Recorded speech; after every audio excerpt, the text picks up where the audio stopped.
Детолди и Марин Куто се иноватори кои се потпишуваат за изработката на играчката робот наменета за деца со аутизам.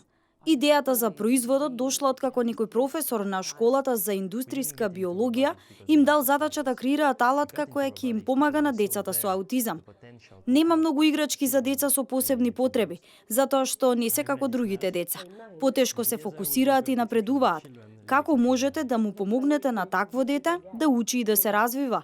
Вели Ладислас Детолди, францускиот инженер кој е креатор на роботот Лика. Моментално роботот се продава преку телефон, но наскоро ќе стартува кампања на Indiegogo.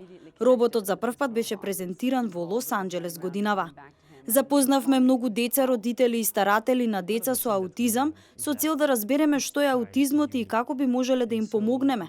На почетокот работевме заедно со терапевти и специјални училишта за аутистични деца, затоа што ние знаеме како да направиме робот, но тие знаат како да се грижат за децата, вели Толди. Иако на почетокот целта била да се ублажат последиците од аутизам, овој робот сега може да помага на деца со различни посебни потреби. Спроведените тестирања на деца со Даунов синдром покажале дека роботот делува и кај таа болест. Лика се движи така што се тркала, менува бои и има вграден дисплеј за децата да учествуваат во интерактивни игри. Всушност, тоа е еден вид платформа која содржи специјално дизајнирани апликации како Color Bingo и Hide and Go Seek.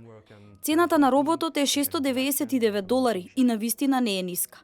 Постојат многу поевтини алтернативи на пазарот и некои експерти се сомневаат дека на децата брзо ќе им здодеат игрите.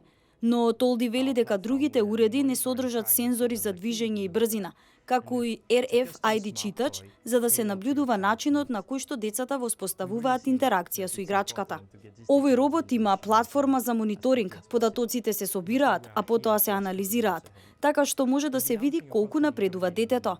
Иако соработувале со експерти по медицина, овој уред не е медицински, туку едукативен.